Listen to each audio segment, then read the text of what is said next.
Baik, pemirsa Umat TV, terima kasih masih bersama kami. Aduh, sempat kaget saya ya. Nah, pas buka langsung ada penelpon. Kita ke penelpon dulu, Ustadz ya, nggak apa-apa. Halo, Assalamualaikum. Waalaikumsalam warahmatullahi wabarakatuh. Iya, dengan Bapak siapa, dari mana Pak? Dengan Pak Narso di Temanggung. Pak Narso, silakan pertanyaannya Pak. Assalamualaikum, Ustaz. Waalaikumsalam warahmatullahi wabarakatuh, Pak Narso. Agar seorang murid SD atau SMP itu agar selama jam 7 sampai jam 2 itu berpahala, itu dalam belajar matematika dan sebagainya, itu niatnya apa? Niat berbakti kepada orang tua atau apa, agar itu waktu-waktunya berpahala. Terima kasih, Ustaz. Assalamualaikum. Waalaikumsalam. Jadi mungkin pertanyaan dari Bapak adalah bagaimana supaya mendidik anak yang masih di usia SD menghabiskan waktunya selama di sekolah itu beribadah, kurang lebih. Karena emang nggak susah, Ustaz, kalau masih SD, kurang lebih seperti itu ya. Bismillah, alhamdulillah, salatu wassalamu ala rasulillah ma ba'du. Jadi yang pertama ya, ketika kita ingin menanamkan pentingnya waktu untuk mencari ilmu ya, selama dia di sekolah, semua nilai-nilai apa yang dia pelajari, apa yang dia lakukan adalah bernilai ibadah, maka yang pertama kali kita kenalkan, kita bangun kepada anak kita adalah niatnya tadi. Karena Rasulullah SAW bersabda, innamal a'malu binniyat. Sesungguhnya amal itu sesuai dengan niatnya. Jadi makanya kita tanamkan Pak kepada anak didik kita itu niat yang saleh, niat yang ikhlas tadi. Ya betahuna fadlan minallah tadi, mencari ridha Allah. Jadi memang guru ini penting. Jadi sekarang ini kan banyak guru yang sifatnya pragmatis, orang tua juga pragmatis. Nah, kamu sekolah nak supaya dapat kerja. Nah, kamu belajar matematika supaya nanti cepat lulusnya. Nah, kamu belajar ini supaya nanti dapat banyak uang dan seterusnya. Ini niat yang keliru dan akan membuat proses ilmu itu terganggu. Ya. Oleh karena itu kita tanamkan kepada anak kita bagaimana kita niat belajar matematika itu juga belajar ilmu dan juga niat untuk beribadah karena Allah Subhanahu wa taala. Tentu yang kedua adalah bagaimana kita menanamkan internalisasi nilai pada setiap pelajaran yang kita berikan kepada anak-anak kita. Walaupun itu pelajaran matematika, jangan dikira itu pelajaran umum ya. Itu juga bagian dari agama kita. Dengan matematika kita bisa mengenal bagaimana itu pembagian zakat, pembagian warisan. Kita dengan matematika kita kenal dengan kejujuran. Kita kenal didik anak kita dengan matematika, disiplin dan seterusnya. Itu adalah nilai yang harus ditanamkan dan itu adalah ibadah. Jadi jangan hanya sekedar orang mengenalkan matematika hanya letterlek saklek ya, hanya sekedar angka yang kosong dari makna. Ini yang keliru ya. Maka setiap apa yang kita pelajari ya, itu harus bermakna. Jangan hanya lafaz tanpa makna. Jangan hanya angka tanpa tujuan. Maka seorang guru itu mendidik matematika, mengenalkan matematika kepada muridnya, dia juga mengenalkan kejujuran, mengenalkan keadilan, mengenalkan ketakwaan kepada Allah Subhanahu wa taala. Baik, semoga bisa menjawab ya Bapak. Kita ke line telepon selanjutnya. Halo, Assalamualaikum. Waalaikumsalam. Iya, dengan Ibu siapa, dari mana Bu? Dengan Ibu Santi di Sambas. Ibu Santi di Pekanbaru? Di Sambas. Di Sambas.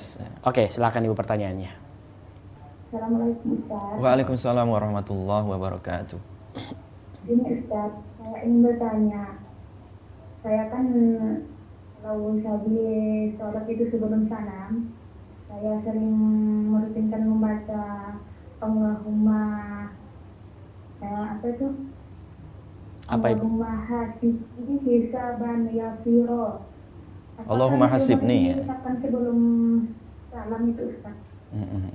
Terus selesai wudhu itu saya sering baca Subhanakallahumma wa bihamdika, Subhanakallahumma wa bihamdika, asyhadu an la ilaha illa anta, astaghfiruka wa atubu ilaik. Apakah boleh itu Ustaz? Baik. Iya. Terima kasih Ustaz. Assalamualaikum. Waalaikumsalam warahmatullahi wabarakatuh. Terima kasih Ibu. Silakan Ustaz. Baik, bismillah, alhamdulillah, salatu wassalamu ala rasulillah ma ba'du. Jadi ini masalah fikih ya, masalah ibadah ya. Tapi tetap masih ada kaitannya dengan tema karena tadi kita juga membahas tentang rukuk dan sujud ya kan. Baik Ibu, jadi kalau kita pas mau salam itu ya, pas duduk tahiyat akhir ya, itu kita diperintahkan untuk membaca doa tahiyat akhir ya, yang sudah ma'ruf yang sudah bisa kita baca semua. Kemudian juga dibolehkan ya kita membaca doa yang lain setelah tahiyat. Jadi ada tempat yang dibolehkan untuk membaca doa ya. Selain bacaan sholat itu adalah ketika sujud memperbanyak doa. Kemudian setelah tahiyat akhir itu sebenarnya masih banyak doa-doa yang diajarkan oleh Rasulullah SAW. Makanya yang baik itu adalah doa yang diajarkan Nabi ya. Contohnya misalkan ada beberapa doa yang diajarkan oleh Nabi di dalam sujud, misalkan ada doa ya muqallibal qulub tsabbit qalbi ala dinik, ya Allah yang membolak-balikkan hati, tetapkan hatiku di dalam keimanan. Demikian juga ketika sebelum salam ada doa, misalkan Allahumma inni zalamtu nafsi zulman katsiran kabira wa la yaghfiru dzunuba illa anta. Bagaimana kita meminta doa agar kita itu diampunkan dosa-dosa kita dari kezaliman. Ya Allah, aku menzalimi diriku sendiri ya. Banyak kezaliman yang aku lakukan, kezaliman besar ya. Dan mudah-mudahan Engkau mengampunkan kezaliman ini. Demikian juga doa ketika kita supaya diselamatkan dari siksa kubur dan juga fitnah dajjal dan juga fitnah kehidupan di dunia ini. Jadi sebenarnya banyak doa yang bisa kita baca di situ, tetapi hendaklah doa yang kalau kita tanyakan kepada ustadz di situ supaya untuk mengajari doa-doa yang diajarkan oleh Nabi SAW.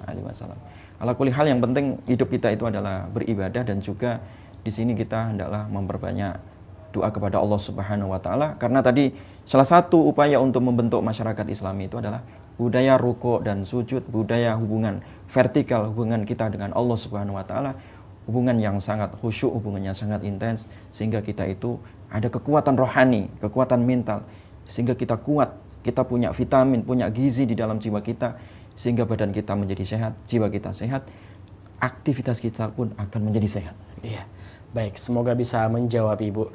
Kita udah di segmen terakhir, jadi mohon maaf di line telepon belum bisa kita jawab, dan juga di beberapa SMS yang masuk belum bisa kita jawab pada kesempatan kali ini. Insya Allah kita bisa berjumpa lagi di minggu depan. Kita masuk ke kesimpulan, Ustadz. Kesimpulannya seperti apa? Bismillah, alhamdulillah, salatu wassalamu ala rasulillah, amma ba'du.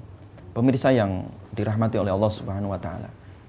Jadi dalam rangka untuk membangun masyarakat yang islami, ada beberapa hal yang harus kita perhatikan. Yang pertama adalah bagaimana kita membentuk pemimpinnya. Ketika kita ingin membentuk satu masyarakat yang sosial berkeadilan, ya, keadilan sosial, ataupun membentuk masyarakat yang utuh, masyarakat yang makmur, hendaklah kita pun memilih pemimpin. Kita hendaklah melahirkan pemimpin yang adil, pemimpin yang memberikan contoh. Tadi Allah memberikan contoh Muhammadur Rasulullah. Kemudian yang kedua, hendaklah kita ketika ingin membangun masyarakat yang islami, hendaklah yang kedua itu adalah kita membangun paradigma berpikir mereka, mengenalkan Islam, paradigma kebenaran, yang benar adalah benar, yang batil adalah batil, sehingga ada ketegasan sikap melihat yang benar dan juga ketegasan sikap melihat mana yang batil, sehingga masyarakat itu tidak bercampur di dalam kesyubhatan. Kemudian yang berikutnya adalah ruhama ubainahum. Bagaimana kita membangun pula budaya loyalitas, menanamkan loyalitas, ya, ukhuwah di tengah-tengah masyarakat, budaya empati, saling memberi, saling mendahulukan orang lain, dan kita menafikan ataupun memberantas semua ego yang ada di dalam kehidupan masyarakat. Kemudian yang berikutnya adalah tarahum ruka'an sujada, adalah kita membangun budaya ruku dan sujud, membangun mental spiritual kita, membangun budaya vertikal kita, hubungan kita dengan Allah dipertajam, hubungan kita dengan Allah diperdekat, sehingga terjadi kesalehan masing-masing individu. Kemudian yang berikutnya adalah yabtaguna fadla minallahi wa ridwana. Hendaklah kita di dalam beramal, di dalam melakukan kehidupan ini adalah senantiasa berorientasi karena Allah Subhanahu wa taala. Ikhlas karena Allah. Dengan memperbanyak amal, ikhlas karena Allah, inilah kita akan berbuat sesuatu kehidupan di dunia ini. Kita akan senantiasa gemar untuk beramal soleh. Kita akan senantiasa ikhlas di dalam melaksanakan segala hal yang diperintahkan oleh Allah Subhanahu wa taala. Yang terakhir adalah simahum fi wujuhim min athari sujud. Ada bekas dari sujud-sujud kita. Semakin kita memperbanyak sujud, semakin kita memperbanyak sedekah. Semakin kita memperbanyak sujud, semakin kita saleh terhadap tetangga kita, saleh terhadap masyarakat kita. Semakin kita memperbanyak sujud, semakin lapang dada kita untuk memaafkan orang lain. Semakin kita memperbanyak sujud, semakin indah kehidupan kita di hadapan Allah Subhanahu wa ta'ala. Masya Allah, luar biasa sekali. Jadi ketika kita sujud, ada bekas sujud. Tadi sebenarnya Ustadz, di pertanyaan SMS itu ada yang nanya, saya nggak mau sujud terlalu lama, takutnya membekas, ada warna hitam di jidat, takutnya itu membanding saya. Sebenarnya bukan itu bekas yang dimaksud oleh Ustadz, tapi bagaimana ketika kita selesai sholat, perilaku dan akhlak kita itu juga berubah seperti itu ya.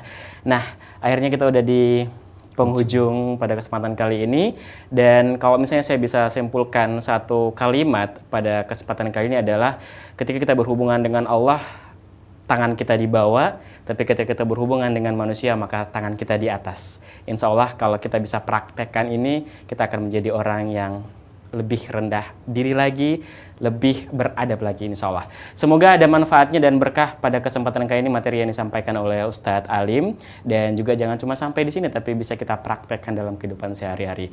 Dan akhir kata saya Edar Maradesa dan juga Ustadz Ahmad Alim serta seluruh kerabat kerja Umat TV yang bertugas pada kesempatan kali ini mengucapkan terima kasih banyak dan mohon maaf kalau ada salah-salah kata. Wabillahi taufiq wa hidayah. Wassalamualaikum warahmatullahi wabarakatuh. Waalaikumsalam warahmatullahi wabarakatuh.